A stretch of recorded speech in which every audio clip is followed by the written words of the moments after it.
Obesidade. Será que temos alternativas nos tratamentos da obesidade? Será que a soroterapia, as terapias injetáveis, têm um papel no tratamento dessa condição crônica que cada vez mais cresce em todos os segmentos populacionais? Se você quiser saber mais sobre esse assunto, já fique até o final do vídeo, clique aqui no curtir e compartilhe esse vídeo com uma pessoa que você acha que possa se beneficiar.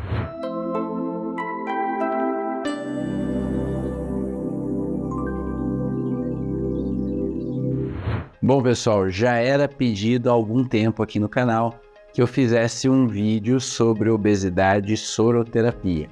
Você que está chegando aqui no canal pela primeira vez, soroterapia é um nome popular para as terapias injetáveis. O que é uma terapia injetável?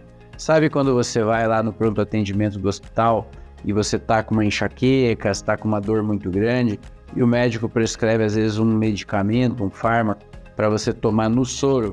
Você vai para a sala de soro, o técnico de enfermagem ou a enfermeira vai lá, faz o acesso em você e você fica um tempo tomando aquela medicação na veia.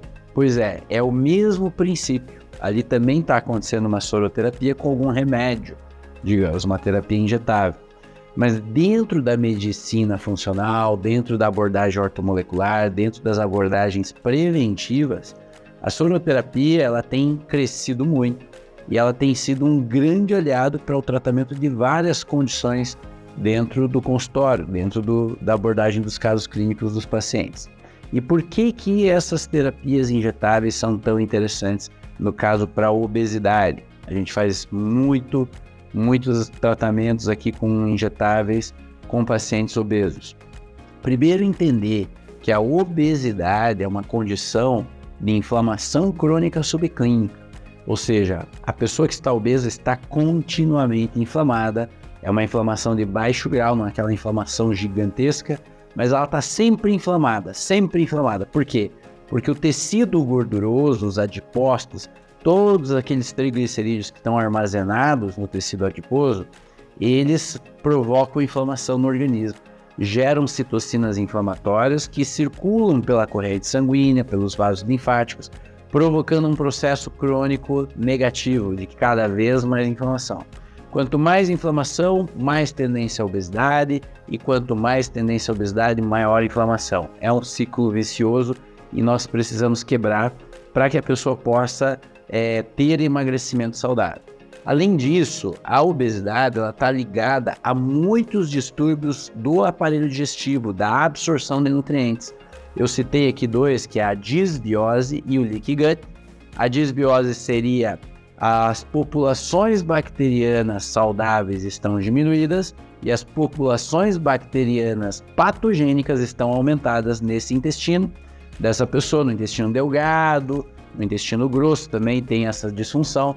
Ou seja, você provoca um desequilíbrio de toda a microbiota e do microbioma, que seria todo esse ambiente intestinal em que está acontecendo as absorções de nutrientes, de vitaminas, de sais minerais, onde está sendo gerado citocinas inflamatórias, se tivermos disbiose e leaky gut. O leaky gut é como se fosse o intestino vazado, ou seja, através desse desequilíbrio desse microbioma, eu passo a ter espaçamentos entre as células intestinais, entre os enterócitos, e esses enterócitos estando afastados, a minha sensibilização do nosso sistema imunológico aumenta, o Toll-like receptor tipo 4 passa a ter sensibilidade aos lipopolissacarídeos, que são produtos proteicos das bactérias, que estão ali em quantidade às vezes irracional, né, sem equilíbrio, na luz intestinal. Esses lipopolissacarídeos sensibilizam esse Toll-like receptor e ele passa a chamar os macrófagos, os neutrófilos, natural killers, e isso passa a produzir uma tempestade de citocinas inflamatórias, interleucinas inflamatórias que circulam no corpo e que vão inflamar o corpo na sua completude.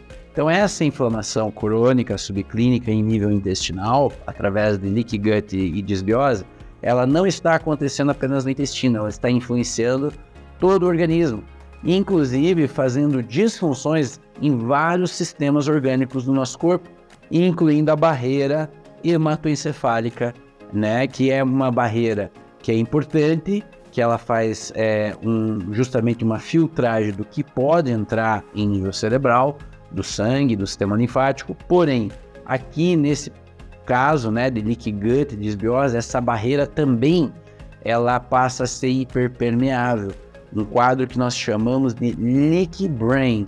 Isso é muito estudado hoje, leaky brain, ou seja, o cérebro passa a ficar hiperpermeável a toda essa tempestade inflamatória, gerando um quadro de inflamação neuronal e muitas vezes associados a quadros de TDAH, de depressão, de ansiedade, de pioras dos quadros dos transtornos de humor. Olha como a coisa é intrincada no nosso corpo. Além disso, a obesidade sempre cursa com deficiência mitocondrial. Para quem já me segue aqui, sabe que a mitocôndria é uma organela que está dentro do citoplasma da célula e que ela é basicamente o motor do nosso organismo. É ela que gera ATP para que a gente possa ter energia para todas as nossas funções, incluindo pensamentos, ações, tudo. Tudo precisa de energia mitocondrial. Todas as nossas células do corpo têm mitocôndrias, né? Algumas mais e outras menos. Mas no obeso, na pessoa que tem excesso de peso, de gordura, você vai ter uma deficiência mitocondrial e isso consequentemente gera menos ATP, ou seja, essa pessoa passa a ficar mais cansada, sem tanta energia disponível, e isso vai impactar também no metabolismo, que passa a ficar mais lento e a pessoa tende a acumular, ou seja, mais um ciclo vicioso. Outros aspectos relacionados à obesidade é, por exemplo, o déficit hormonal. Nós sabemos que talvez 90% dos obesos têm deficiência tireoidiana, tem deficiência de vitamina D, tem deficiência de melatonina, tem deficiência de cortisol, tem deficiência de testosterona, DEA, de hidroepiandrosterona, tem deficiência de progesterona, ou seja, você vai ter um déficit hormonal global. Por quê? Grande parte desses hormônios, eles melhoram o metabolismo, eles fazem o metabolismo funcionar melhor. E a pessoa que está obesa, pelos mecanismos anteriores que nós citamos, pela inflamação crônica, pelo intestino que está gerando citocina inflamatória, isso tudo vai atrapalhar a síntese dos hormônios pelas nossas glândulas, que é onde é produzido esses hormônios.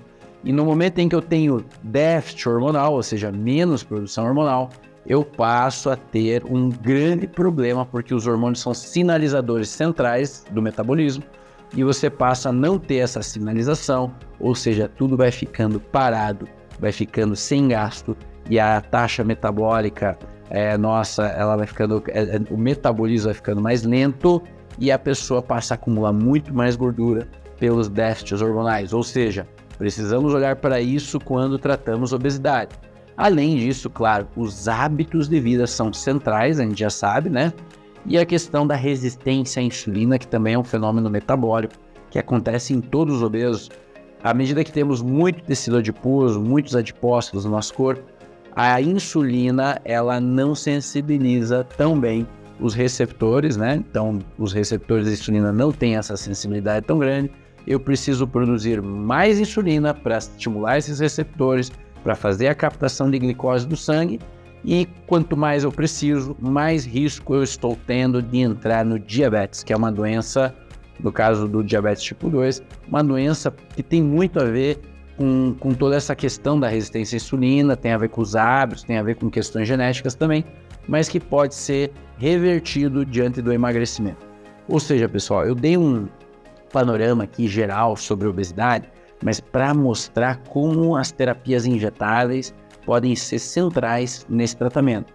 É claro que o paciente obeso lá na clínica, ele passa pela nutricionista funcional, a gente vai conversar com o educador físico, o paciente ele vai fazer toda uma mudança de estilo de vida no que diz respeito ao sono, à alimentação, à atividade física, a mudança de como ele se alimenta, né, de se alimentar com mais consciência, saber fazer escolhas boas, saber mastigar melhor os alimentos, melhorar o trato digestivo, fazer as suplementações de enzimas, melhorar o ácido clorídrico do estômago, melhorar os probióticos, né, toda a população microbiana.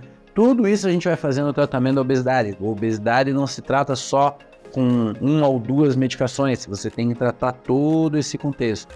É claro que pessoas bem obesas, às vezes, vão se beneficiar do uso de medicamentos, de combinações de medicamentos que possam ajudar nessa perda de peso.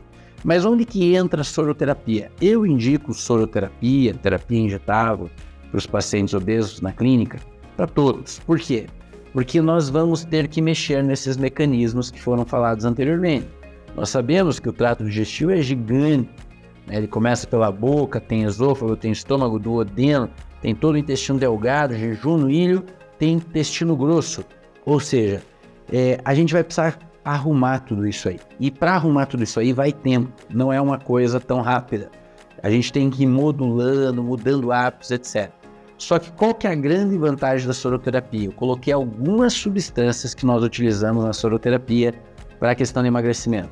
Zinco, cromo para melhorar a sensibilidade à insulina, hidroximetilbutirato para melhorar o combustível para as bactérias boas do intestino e para os enterócitos, os aminoácidos para o obeso ter mais massa muscular, o ácido alfa-lipóico que entra, né, na antioxidação geral do corpo de substâncias solúveis, hidrossolúveis, ou às vezes também não solúveis do organismo, super importante na função hepática desse paciente obeso, carnitina para melhorar a função mitocondrial, derribose, NADH, tudo função mitocondrial, glutationa, que é o principal antioxidante do nosso fígado, Morosil, que é um grande ativo aqui para promover emagrecimento, Morosil Booster também, que tem uma combinação com cafeína, pode ser interessante, a coenzima Q10, que é a energia, né, mitocondrial, o azul de metileno, que eu já falei aqui também no canal, para melhorar a função mitocondrial e a desinflamação. Ou seja, nós temos um monte de substâncias que podemos infundir através de um acesso venoso no corpo desse paciente que está obeso. E essas substâncias circulando no sangue vão bater diretamente nas células. E é na célula que a gente quer chegar. Porque o grande problema do paciente obeso é que mesmo que ele faça um esforço na dieta, ele tenta ter uma suplementação personalizada que a gente faz, a grande questão é a absorção. Ele não tem uma boa absorção por todos os mecanismos que eu falei anteriormente. Ou seja, quando você burla um pouco esse sistema que não está funcionando bem, que é o processo digestivo, que não absorve adequadamente, nós vamos colocar todos esses ativos no sangue diretamente, eles vão bater nas células e nós vamos ter um resultado muito melhor em termos de antioxidação, em termos de ajustar esse metabolismo, em termos da célula começar a funcionar melhor. Ou seja, os pacientes que fazem soroterapia concomitante ao tratamento clássico da obesidade, eles têm um resultado muito mais rápido. E nós também estamos tratando na raiz do problema, que é o quê? É toda essa geração de citocinas inflamatórias no organismo, através de todas as intervenções. Ou seja, soroterapia para o emagrecimento se torna muito interessante, com grandes resultados, e é claro que a combinação desses ativos, ou até outros que eu não citei, vai depender caso a caso. A gente vai escolher combinações de ativos. Muitas vezes no soro a gente coloca às vezes 5, 6, 7 substâncias num soro. E geralmente esse tratamento, pessoal, para que ele tenha o efeito, não adianta fazer uma ou duas sessões. A gente sempre faz um conjunto de sessões, né, um protocolo de soroterapia para aquele paciente. E a gente também tenta melhorar a detoxificação desse organismo, que no caso do paciente obeso, tem metais tóxicos, tem um monte de citocina inflamatória, tem coisa que não devia estar lá, né? Dentro do corpo a gente precisa quelar e limpar, e aí também teriam substâncias de quelação que são importantes usar nesse tratamento. Gostou desse vídeo? Era sobre soroterapia para emagrecimento, e se você tem comentários, questionamentos, já deixa aqui que eu vou ter prazer em explicar um pouco mais sobre esse importante tratamento complementar que pode ajudar no emagrecimento saudável. Até mais!